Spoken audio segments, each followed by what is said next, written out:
ರಾಜ್ಯದ ತತ್ವನಿಷ್ಠ ರಾಜಕಾರಣಿಗಳು, ಸಾಮಾನ್ಯ ಜನರ ನಾಡಿಮಿಡಿತವನ್ನು ಅತ್ಯಂತ ಬಲ್ಲವರಾಗಿದ್ದಂಥ ಸೋಮನಹಳ್ಳಿಯ ಎಸ್.ಎಂ. ಕೃಷ್ಣ ಅವರು ಇನ್ನು ಮುಂದೆ ಅವರ ನಮ್ಮೆಲ್ಲರಿಗೂ ಕೂಡ ಸಾಕಷ್ಟು ಒತ್ತನ್ನು ಕೊಟ್ಟಂಥವರು, ರಾಜಕಾರಣದ ಏರುಪೇರುಗಳನ್ನು ಕಂಡಂಥವರು, ರಾಜ್ಯದಲ್ಲಿ ತಮ್ಮದೇ ಆದಂಥ ಅನುಭವವನ್ನು ಸಮರ್ಪಣೆ ಮಾಡಿ ರಾಜಕಾರಣಿ ಆದವ್ರಿಗೆ ಇರಬೇಕಾದಂಥ ಕೆಲವಾರು ವಿಚಾರಗಳನ್ನು ಸಾಮಾನ್ಯರಿಗೂ ಕೂಡ ಪರಿಚಯಿಸಿದಂಥ ಒಬ್ಬ ಸರಳ ಸಜ್ಜನಿಕೆಯ ನಾಯಕರಾಗಿದ್ದವರು. ರಾಜ್ಯದ ಮುಖ್ಯಮಂತ್ರಿಗಳಾಗಿ, ರಾಜ್ಯದ ಉಪಮುಖ್ಯಮಂತ್ರಿಗಳಾಗಿ, ರಾಜ್ಯದ ವಿಧಾನಸಭೆಯ ಸಭಾಧ್ಯಕ್ಷರಾಗಿ ಹಲವಾರು ಹುದ್ದೆಗಳನ್ನು ಸ್ವೀಕಾರ ಮಾಡಿದಾಗ ಆ ಹುದ್ದೆಗಳಿಗೆ ಬಂದಂಥ ಗೌರವ, ಗಾಂಭೀರ್ಯತೆ, ಅವರು ನಡೆದುಕೊಂಡಂಥ ರೀತಿ ಮುಂದಿನ ಪೀಳಿಗೆಗೆ ಸಾಕಷ್ಟು ಅನುಭವವನ್ನು ನೀಡ್ತದೆ ಅನ್ನೋದು ಅವರನ್ನು ಹತ್ತಿರದ ಬಲ್ಲವನಾಗಿರ್ತಕ್ಕಂಥ ನನಗೆ ಗೊತ್ತಿರ್ತಕ್ಕಂಥದ್ದು. ಬಿಸಿಯೂಟದ ಯೋಜನೆಯನ್ನು ರಾಜ್ಯಕ್ಕೆ ಸಮರ್ಪಣೆ ಮಾಡುವಾಗ ಬೆಳಿಗ್ಗೆ 6:30 ಗಂಟೆಗೆ ಇದೇ ಮನೆಯಿಂದ ಹೊರಟವರು ಸಿದ್ಧಗಂಗೆಗೆ ಹೋಗಿ ಅವ್ರ ತಂದೆಯವರ ಕಾಲದ್ದನ್ನು ಮತ್ತೊಂದನ್ನು ಸ್ವಾಮೀಜಿ ಹತ್ರ, ಪರಮ ಪೂಜ್ಯ ನಡೆದಾಡುವ ದೇವರು ಡಾಕ್ಟರ್ ಶಿವಕುಮಾರ ಮಹಾಸ್ವಾಮಿಗಳ ಹತ್ರ ಮಾತನಾಡ್ತಾ 9:30, 10:00ವರೆಗೆ ಕ್ಯಾಬಿನೆಟ್ ಇತ್ತು. 11 ಗಂಟೆಗೆ ಬರಬೇಕಾದ್ರೆ ಸಾಲುಗಟ್ಟಿ ಮಕ್ಕಳು ಊಟಕ್ಕೆ ತಟ್ಟೆ ಹಿಡ್ಕೊಂಡು ಹೋಗ್ತಾಯಿದ್ರು. ನಿಲ್ಲಿಸಿ ಗಾಡಿ ಅಂತ ಹೇಳಿ ನಿಲ್ಲಿಸಿದಾಗ ನನಗೆ ಕೇಳಿದ್ರು, ಇಷ್ಟೊಂದು ಏಕಕಾಲದಲ್ಲಿ ಮಕ್ಕಳು ಕುಳಿತುಕೊಂಡು ಊಟ ಮಾಡೋದಕ್ಕೆ ಹೆಂಗಾಗ್ತದೆ ಅಂತ. 11,500 ಮಕ್ಕಳಿದ್ರು ಅವಾಗ ಅವ್ರೇನು ಮಾಡಿದ್ರು, ಗಾಡಿ ನಿಲ್ಲಿಸಿ ಅವತ್ತಿನ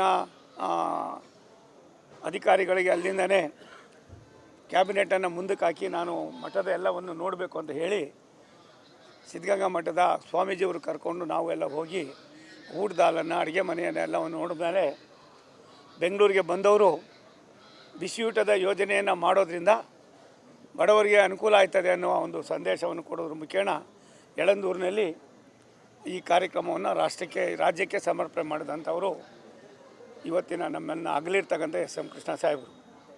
ವಿಕಾಸಸೌಧ, ವಿಧಾನಸೌಧದ ಆಡಳಿತದ ಕಾರ್ಯವೈಖರಿಯಲ್ಲಿ ಸಾಕಷ್ಟು ಅಧಿಕಾರಿಗಳಿಗೆ, ರಾಜಕಾರಣಿಗಳಿಗೆ ಸ್ಥಳ ಇಲ್ಲದೆ ಇರ್ತಕ್ಕಂಥದ್ದನ್ನ ಅರ್ಥ ಮಾಡಿಕೊಂಡು ಕೇವಲ ತಮ್ಮ ಅವಧಿಯಲ್ಲೇ ಪ್ರಾರಂಭ ಮಾಡಿ ತಮ್ಮ ಅವಧಿಯಲ್ಲೇ ಮುಗಿಸಿದಂಥವರು.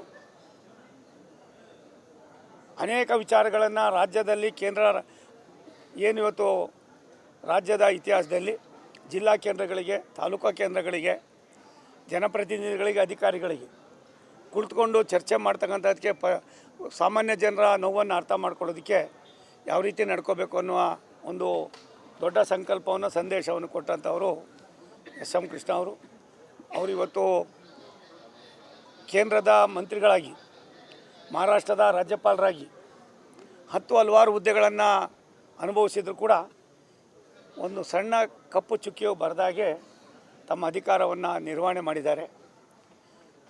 ಅವರು ಇವತ್ತು ನಮ್ಮನ್ನು ಅಗಲಿದ್ದಾರೆ. ಎಸ್.ಎಂ. ಕೃಷ್ಣ ಅವರು ಯಾರಿಗಾದರೂ ಸಾಟಿ ಅಂದರೆ ಎಸ್.ಎಂ. ಕೃಷ್ಣ ಅವರಿಗೆ ಮಾತ್ರನೇ ಸಾಟಿ. ಮುಂದಿನ ಪೀಳಿಗೆಗೆ ಅವರ ದೈನಂದಿನ ಚಟುವಟಿಕೆಗಳನ್ನು ಪರಿಚಯಿಸ್ತಕ್ಕಂಥ ಕೆಲಸವನ್ನು ನನ್ನಂಥ ಸಾವಿರಾರು ಜನ ಮಾಡ್ತಕ್ಕಂಥದ್ದು ಈಗಾಗಲೇ ಪ್ರಾರಂಭವಾಗ್ತದೆ. ಅಗಲಿದ್ದ ನಾಯಕರಿಗೆ ನಾನು ನನ್ನ ತುಂಬ ಹೃದಯದ ಗೌರವವನ್ನು ಸಮರ್ಪಣೆ ಮಾಡ್ತಾ, ಇಂಥ ಒಂದು ದೊಡ್ಡ ನೋವನ್ನು ತಡ್ಕೊಳ್ಳೋದಕ್ಕೆ ಅವರ ಕುಟುಂಬಕ್ಕೆ ದೇವರು ಶಕ್ತಿ ಕೊಡಲಿ ಅಂತ ಪ್ರಾರ್ಥನೆ ಮಾಡ್ತೀನಿ.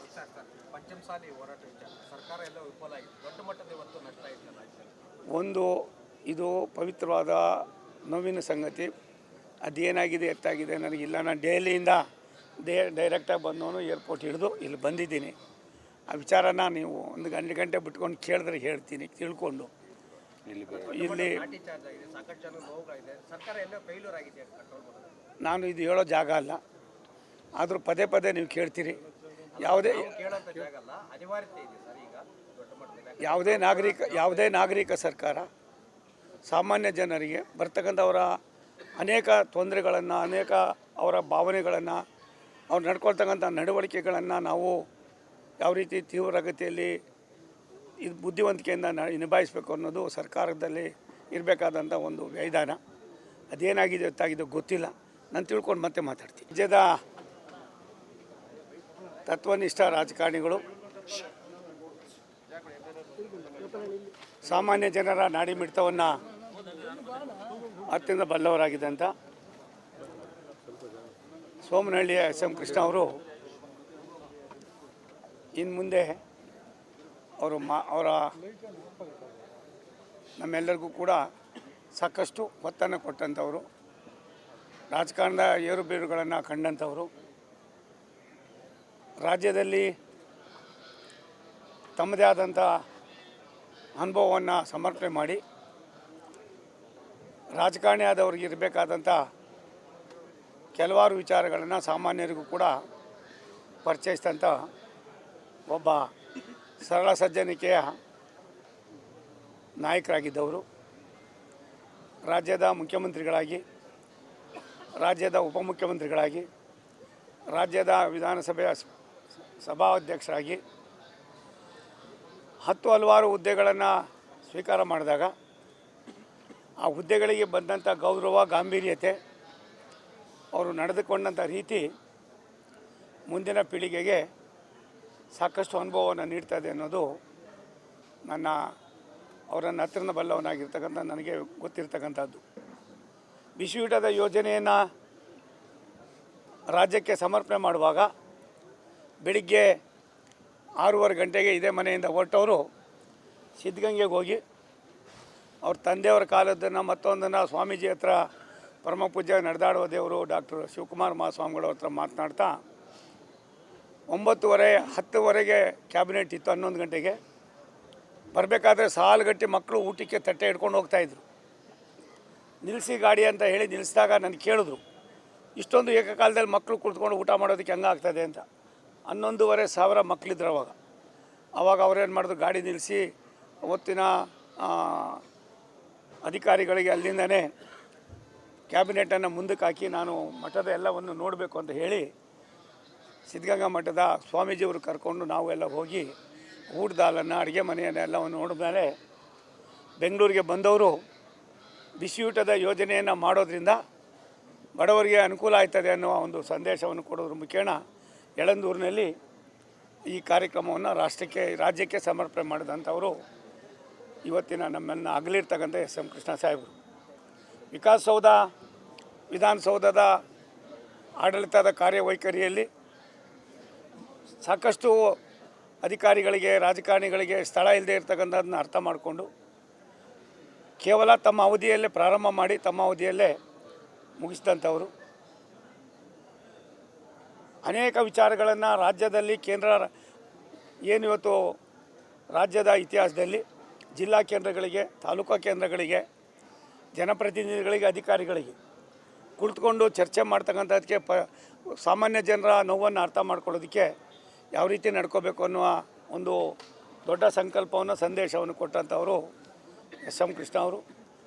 ಇವತ್ತು ಕೇಂದ್ರದ ಮಂತ್ರಿಗಳಾಗಿ, ಮಹಾರಾಷ್ಟ್ರದ ರಾಜ್ಯಪಾಲರಾಗಿ ಹಲವಾರು ಹುದ್ದೆಗಳನ್ನು ಅನುಭವಿಸಿದ್ರು ಕೂಡ ಒಂದು ಸಣ್ಣ ಕಪ್ಪು ಚುಕ್ಕಿಯು ಬರೆದಾಗೆ ತಮ್ಮ ಅಧಿಕಾರವನ್ನು ನಿರ್ವಹಣೆ ಮಾಡಿದ್ದಾರೆ.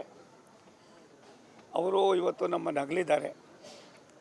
ಎಸ್.ಎಂ. ಕೃಷ್ಣ ಅವರು ಯಾರಿಗಾದ್ರೂ ಸಾಟಿ ಅಂದರೆ ಎಸ್.ಎಂ. ಕೃಷ್ಣ ಅವರಿಗೆ ಮಾತ್ರನೇ ಸಾಟಿ.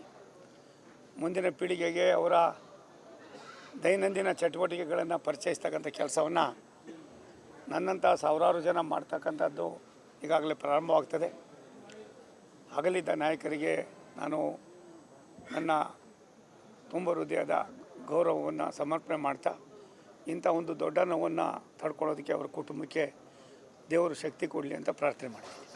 ಪಂಚಮಸಾಲಿ ಹೋರಾಟ ಸರ್ಕಾರ ಎಲ್ಲ ವಿಫಲ ಆಗಿದೆ, ದೊಡ್ಡ ಮಟ್ಟದ ಇವತ್ತು ನಷ್ಟ ಇತ್ತಲ್ಲ. ಇದು ಪವಿತ್ರವಾದ ನೋವಿನ ಸಂಗತಿ. ಅದೇನಾಗಿದೆ ಎತ್ತಾಗಿದೆ ನನಗಿಲ್ಲ. ನಾನು ದೆಹಲಿಯಿಂದ ಡೈರೆಕ್ಟಾಗಿ ಬಂದವನು, ಏರ್ಪೋರ್ಟ್ ಹಿಡಿದು ಇಲ್ಲಿ ಬಂದಿದ್ದೀನಿ. ಆ ವಿಚಾರನ ನೀವು 1 ಗಂಟೆ ಬಿಟ್ಕೊಂಡು ಕೇಳಿದ್ರೆ ಹೇಳ್ತೀನಿ ತಿಳ್ಕೊಂಡು. ಇಲ್ಲಿ ನಾನು ಇದು ಹೇಳೋ ಜಾಗ ಅಲ್ಲ, ಆದರೂ ಪದೇ ಪದೇ ನೀವು ಕೇಳ್ತೀರಿ. ಯಾವುದೇ ಕೇಳೋಂಥ ಜಾಗ ಅಲ್ಲ, ಅನಿವಾರ್ಯತೆ ಇದೆ ಸರ್ ಈಗ ದೊಡ್ಡ ಮಟ್ಟದಲ್ಲಿ. ಯಾವುದೇ ನಾಗರಿಕ ಸರ್ಕಾರ ಸಾಮಾನ್ಯ ಜನರಿಗೆ ಬರ್ತಕ್ಕಂಥವರ ಅನೇಕ ತೊಂದರೆಗಳನ್ನು, ಅನೇಕ ಅವರ ಭಾವನೆಗಳನ್ನು, ಅವ್ರು ನಡ್ಕೊಳ್ತಕ್ಕಂಥ ನಡವಳಿಕೆಗಳನ್ನು ನಾವು ಯಾವ ರೀತಿ ತೀವ್ರಗತಿಯಲ್ಲಿ ಇದು ಬುದ್ಧಿವಂತಿಕೆಯಿಂದ ನಿಭಾಯಿಸಬೇಕು ಅನ್ನೋದು ಸರ್ಕಾರದಲ್ಲಿ ಇರಬೇಕಾದಂಥ ಒಂದು ವಿಧಾನ. ಅದೇನಾಗಿದೆ ಗೊತ್ತಾಗಿದೆ ಗೊತ್ತಿಲ್ಲ. ನಾನು ತಿಳ್ಕೊಂಡು ಮತ್ತೆ ಮಾತಾಡ್ತೀನಿ.